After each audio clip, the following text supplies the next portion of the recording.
नमस्कार साथियों, मैं गुरुजी साधु योगराज स्वागत अभिनंदन आप सभी लोगों का।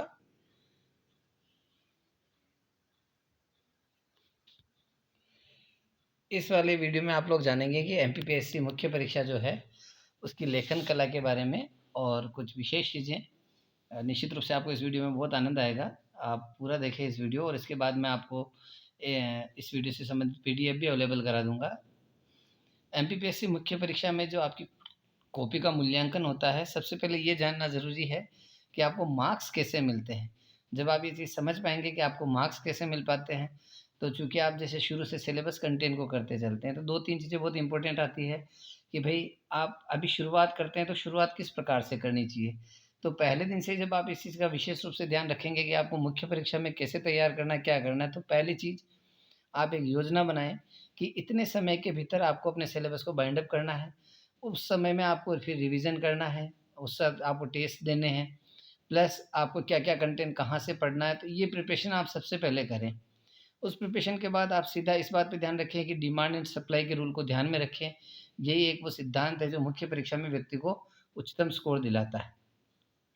जो मूल्यांकन होता है उसका पहला जो हिस्सा होता है पेज सेटअप। जैसे आप किसी व्यक्ति से मिलते हैं, किसी स्थान पे जाते हैं, किसी सेवा को यूज़ करते हैं, तो आप सबसे पहले जो चीज़ होता है, जो लेआउट होता है, उसी पे आपका ध्यान जाता है। तो पेज जब लिखते हैं तो चूँकि वो तो एक कंस्ट्रक्शन होता है, जैसे मकान का निर्माण होता है, उस प्रकार का एक कंस्ट्रक्शन होता है। लेकिन आपका पेज कंस्ट्रक्शन जो है, वो किस तरह से डेवलप हो रहा है, वो कितना फेयर दिख रहा है, कितना आपने उसके अंदर काटा-पीटी करी है, नहीं करी है, आपने डिज़ाइनिंग करने के चक्कर में, डायग्राम बनाने के फेर में कहीं आपने उसमें पेज की सुंदरता को तो नहीं बिगाड़ दिया। तो पहला इंप्रेशन जो आपका बनता है मूल्यांकन में, जो मानसिकता सकारात्मक आती है, वो आती है पेज सेटअप से। और ये बहुत महत्वपूर्ण बातें हैं, मेरे 20-21 वर्षों के अनुभव से आप लोगों को प्राप्त हो रही है, तो मुझे निश्चित रूप से लगता है कि आपको इनको एक बार बहुत गहराई से विचार करके उपयोग करना चाहिए। दूसरा जो फ़र्क पड़ता है, वो फ़र्क पड़ता है कि आपका उत्तर प्रारूप कैसा है। उत्तर प्रारूप या आंसर फ़ॉर्मेट जो है, उससे मीन्स ये है कि हर एक उत्तर का एक प्रारूप रहता है, एक पैटर्न रहता है, उस पैटर्न में आपने उत्तर को कितना लिखा है। जैसे 20 वर्ड्स है, तो नॉर्मली बच्चे के दिमाग में यही रहता है एमपीपीएससी को लेके कि भई आपने उसमें 3 फैक्ट डाल दिए, 4 फैक्ट डाल दिए, तो आपको 3 में से 3 मिल जाएँगे। ठीक है, एक मोटा-मोटा सिद्धांत वहाँ तक मनोवैज्ञानिक रूप से वो सही है। लेकिन अब टेंडेंसी एमपीपीएससी में आप भी जानते हैं कि बहुत सारी चीज़ें परिवर्तित हैं। तो मुख्य बात ये है कि 3-4 फिट लिख पाएँ, ऐसे 15 क्वेश्चन जो हमारे रहते हैं 3 मार्कर, सभी ऐसे नहीं होते कि आप उनमें 3-4 पॉइंट लिख पाएँ। लगभग 8, 9, 7 प्रश्न ऐसे रहते हैं जो पारिभाषिक टाइप के रहते हैं, तो उनके उत्तर लिखने में इतनी अवेयरनेस होनी चाहिए ताकि आपको उसमें स्कोर मिल पाए। वैसे ही जैसे अगर 5 मार्कर जो उत्तर है, उसके अगर पैटर्न की हम बात करें, तो भई एक सिंगल लाइन में इंट्रो, मेन बॉडी पार्ट और सिंगल लाइन में आपका कन्क्लूज़न या निष्कर्ष आ जाना चाहिए। तीसरा जो मुख्य बिंदु है कि जिस पे आपका मूल्यांकन होता है, प्रश्न के संदर्भ में लेखन। कभी-कभी होता क्या है कि आपसे पूछा क्या गया है, आप लिख क्या देते हैं। जैसे एज़ ए एग्ज़ाम्पल आपसे पूछा गया है कि भई अ, ब मान लो जैसे अकबर का मूल्यांकन कीजिए, या अकबर की उपलब्धियाँ लिखिए, या अकबरकालीन प्रशासन की विशेषताएँ लिखिए, अकबरकालीन शासन की विशेषता लिखिए, अकबर के शासन की प्रमुख विशेषता लिखिए। तो मूल्यांकन का मतलब क्या होता है, जब आप उसका एक परीक्षण कर रहे हैं, आप जब परीक्षण करके उसको स्कोर दे रहे हैं और आप उसको रेटिंग दे रहे हैं आउट ऑफ 10, आउट ऑफ 5, तो उस तरह का एक आपका आंसर का पैटर्न हो गया। उपलब्धियाँ मतलब आपको रियल में उसके अचीवमेंट दिखाने कि वास्तव में उसने ऐसा कौन-सा काम किया जो इससे पहले नहीं हुआ और आज भी वो अनुस्मरणीय है, अनुपालनीय है, या आज भी वो कार्य में है, या आज भी वो एक तरह से इतिहास में अपना चरम सीमा रखता है, या कालजयी है। तो ये उपलब्धियाँ हो गई।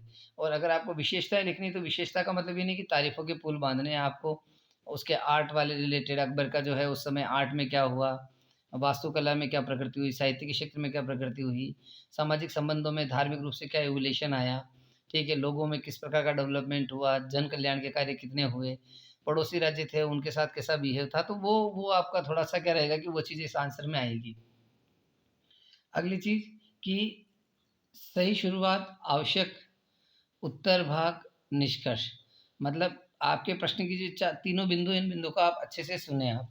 सही शुरुआत मतलब आपको स्कोर जो मिलेगा, वो सबसे पहले क्या होगा, आपका स्कोर किस प्रकार से जुड़ेगा उस चीज़ को आप समझिए। जैसे आपका एक क्वेश्चन आया है, पानीपत का प्रथम युद्ध, ठीक है? अब पानीपत का प्रथम युद्ध आया तो आपके दिमाग में उसके बारे में बहुत सारी डिटेल पता है। तो अब आप उसकी सही शुरुआत कैसे करेंगे? क्योंकि सबसे पहले आप ये लिख सकते हैं 1556 पानीपत हरियाणा के मैदान में हुआ। मतलब आपने अपने आप को बाकी लोगों से पीछे कर ही लिया यहीं पे। जहाँ पानीपत लिखा है उसके कोष्ठक में 1554 पानीपत कोष्ठक में हरियाणा। तो आपने एक लाइन अपने आप बचा ली। दूसरा, चूँकि ये युद्ध इब्राहिम लोदी और बाबर के बीच में हुआ था, ठीक है? तो यहाँ पे आप जानते हैं कि बाबर मुगल वंश की स्थापना की थी, बाबर इतना बड़ा राजा था, वो था, ये था, जो भी था। लेकिन एग्ज़ामिनर के लिए वो अननोन क्वेश्चन है, इसीलिए आपसे पूछा गया है। तो आप जैसे लिखते हैं लोदी वंश के अंतिम राजा या लोदी वंश के अंतिम सुल्तान या दिल्ली सल्तनत के अंतिम सुल्तान इब्राहिम लोदी व फरगना के शासक बाबर के मध्य। फिर इस युद्ध में क्या हुआ? लोदी की मृत्यु एवं सल्तनत काल के अंत के साथ ही लोदी एवं सल्तनत के सुल्तानों के शासन के अंत के साथ ही भारत में मुगल वंश की नींव। तो ये एक परिणाम हो गया। तो इस तरह से क्या है कि 2 लाइन में, ढाई लाइन में आप क्या उस आंसर को बहुत बढ़िया तरीके से मैनेज कर सकते हैं। तो शुरुआत बहुत सही होनी चाहिए। जो प्रश्न पूछा गया उसका आवश्यक उत्तर भाग में होना चाहिए और सबसे ज़्यादा उसी में लिखना है। और निष्कर्ष का मतलब नहीं होता इस प्रकार से, उस प्रकार से। ये निष्कर्ष का बहुत बढ़िया ना, ऐसा हम कह सकते हैं, L2 फलाना, ऐसा आपको थोड़ा-सा ध्यान में रखना है। आपको निष्कर्ष में एक ऐसी बात लिखनी है कि भई जो आपका पूरा उत्तर है उसको नहीं भी पढ़ा जाए, तो उस एक लाइन से आपकी भावनाएँ व्यक्त हो जानी चाहिए कि इस टॉपिक के बारे में आप अपने क्या विचार रखते हैं, इस प्रश्न के बारे में आप क्या विचार रखते हैं। और ये बहुत बड़ा विषय है। बच्चे जो इंट्रो है उसमें कन्क्लूज़न लिख देते हैं, जो कन्क्लूज़न है उसमें इंट्रो लिख देते हैं, तो ये थोड़ा-सा आप ध्यान देवें। अगली चीज़, जो सबसे बड़ा जो गेम या खेल है, वो समय प्रबंधन का, ये टाइम मैनेजमेंट का ही है। मीडियम से भी कोई फ़र्क नहीं पड़ता क्या, कैसे आप क्या करते हैं। ये इस वीडियो का सबसे महत्वपूर्ण भाग है और सबसे बढ़िया चीज़ पे मैं आपसे डिस्कस कर रहा हूँ। जो इस वीडियो को देख रहा है और मेंस की प्रिपरेशन कर रहा है, 100% उसको हमेशा जीवन भर ये वीडियो याद रहेगा कि टाइम मैनेजमेंट जो है, प्रति यूनिट आपके पास 18 मिनट है। तो 18 मिनट के हिसाब से मेरा ये एक आदर्श समय विभाजन है कि आप ऐसा कर सकते हैं। इससे ऊपर-नीचे आपको लगता है कि आप और वैज्ञानिक अनुसंधान इसमें करके कुछ कर सकते हैं, तो बहुत बढ़िया बात है। मेरे हिसाब से 3 मार्कर के लिए जो है आपके पास 4 मिनट का समय पर्याप्त है। और इससे कम समय मुझे लगता है कि शायद मैनेज होना मुश्किल है, क्योंकि 9 अंक उसके हैं। अगर अंकों के हिसाब से देखें हम लोग, तो तीनों के लिए जो है आपके पास 6-6 मिनट आते हैं। लेकिन अगर 6-6 मिनट आप देते तो 11 मार्कर आप कभी कंप्लीट नहीं कर पाएँगे।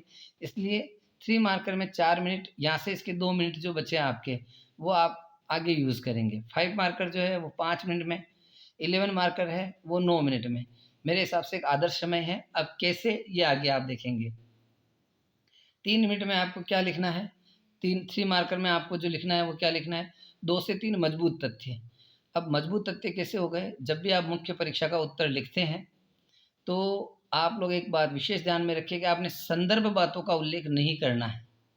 जैसे प्रश्न पूछा है कालिदास से, तो उसमें चंद्रगुप्त विक्रमादित्य का लेना-देना नहीं है, क्योंकि आपके पास लिखने के लिए 2 या 3 लाइनें, तो उनके बारे में बताने के लिए आपके पास बहुत कुछ है। अगर आपको अकबर के बारे में पूछा है, तो अकबर के रेफ़रेंस में आपको मज़हर की घोषणा को एक्सप्लेन करने की आवश्यकता नहीं है। आपको संदर्भ तथ्यों पे नहीं लिखना है। 99% 95% बच्चे जो, मतलब इतना भी नहीं, फिर भी 90% बच्चे तो आप मान के चलें, जब अपना 3 मार्कर लिखते हैं तो उनको लगता है कि यार मैंने तो 3-3 4-4 पॉइंट बराबर डाले। लेकिन होता क्या है कि वो संदर्भ बिंदुओं का प्रयोग करते हैं, मुख्य बिंदु नहीं होते, तो इस बात पे आप विशेष ध्यान से रखें। फिर नेक्स्ट, 5 मार्कर में कितना लिखना है? तो जैसा मुझे प्रेडिक्टेड लगता है कि 9, 10, 11 लाइन से ज़्यादा आयोग हम लोगों को देगा नहीं। तो अभी से आप अभ्यास जो है इसको 9-10 लाइन में लिखने का करें, क्योंकि एक लाइन में 6-7 शब्द आराम से आ जाते हैं। तो एक लाइन में इंट्रो, 5-6-7 लाइन में आपका जो क्या है मेन पार्ट जो आपका उसका लिखना है वो, और एक लाइन आपकी कंक्लूजन की।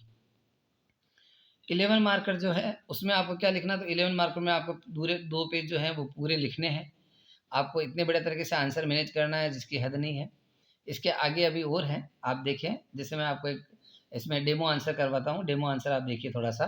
बढ़िया क्वेश्चन भी है, पेपर 3 से संबंधित है, आपको अच्छा लगेगा। और इसका जो अगला भाग है, वो वीडियो का, वो भी आप ज़रूर देखिएगा, बहुत जल्दी मैं उसको लाऊँगा 1-2 दिन में, जिसमें आप ये देखेंगे कि आपको मेंस के लिए क्या-क्या गलतियाँ नहीं करनी है। इन प्रिपरेशन मेंस एग्ज़ाम के अंदर भी, वो इतना पहले इसलिए था कि आप जब टेस्ट दें तो उसको एग्ज़ाम मान के ही देवें। ये देखिए उत्तर आप, जैसे एक 20 वर्ड्स क्वेश्चन आया है, अब इसमें कोई 3 पॉइंट नहीं है। आप ऐसे नोट्स जो हैं मेरी एप्लीकेशन से प्राप्त कर सकते हैं। आपको निःशुल्क रूप से वहाँ पे बहुत सारा कंटेंट हमेशा मिलेगा। और अभी मैंने लगभग अभी तो एप्लीकेशन शुरू की है। 15 अगस्त के बाद उस पे आपको ऑनलाइन ऑफलाइन कोर्सेज, सारी चीज़ों की जानकारी फ्री कंटेंट भी इतना ज़्यादा रहेगा कि आप इस एप्लीकेशन को कभी अनइंस्टॉल नहीं करेंगे। आपको प्रीमियम कंटेंट हमेशा हिंदी और इंग्लिश मीडियम दोनों मिलता रहेगा। गूगल प्ले स्टोर पे जाके आप जीएलसी-आईएएस, एमपीपीएससी या जीएलसी-आईएएस भी टाइप करेंगे, तो आपको ये एप्लीकेशन दिखेगी और आपको रियल में अच्छा लगता है, तो आप निश्चित रूप से इसका डाउनलोड करें, अपने मोबाइल में बना के रखें और ये उपयोग में आएगी आप लोगों के लिए और 5 स्टार रेटिंग आपके ऊपर डिपेंड करती है। पेगासस इज़राइल द्वारा विकसित एक तरह का मेलवेयर है, जिसका उपयोग जासूसी के लिए किया जा रहा है। ठीक है, ये अपन ने इसके बारे में एक बार चीज़ बताई कि भई इज़राइल द्वारा विकसित एक तरह का मेलवेयर है, जिसका उपयोग जासूसी के लिए। अब मान लो ये क्वेश्चन अगर मान लो 50 वर्ड में आ गया, तो आप क्या लिखेंगे? पेगासस इज़राइल द्वारा विकसित एक स्पाईवेयर है। जब किसी सर्वर अथवा सिस्टम पर अनधिकृत रूप से प्रवेश किया जाता है, तो उसे साइबर हमले की संज्ञा दी जाती है। इसका उद्देश्य क्या रहा? सकारात्मक आतंकवाद बचाव, अपराध, साइबर क्राइम से, वायरस से इत्यादि। नकारात्मक इसका उपयोग बनाया किसी और उद्देश्य से और इसका उपयोग क्या विभिन्न देशों के विरुद्ध जासूसी का कार्य होने लगा। साधन, इसमें साधन क्या यूज़ किए गए sources? Junk mail, link, app, game, भ्रामक विज्ञापन इत्यादि के द्वारा। ऐसी चीज़ों से बचने के लिए आपको क्या होना चाहिए? आपके mobile, laptop, tablet, antivirus, firewall और अवेयरनेस भी होनी चाहिए।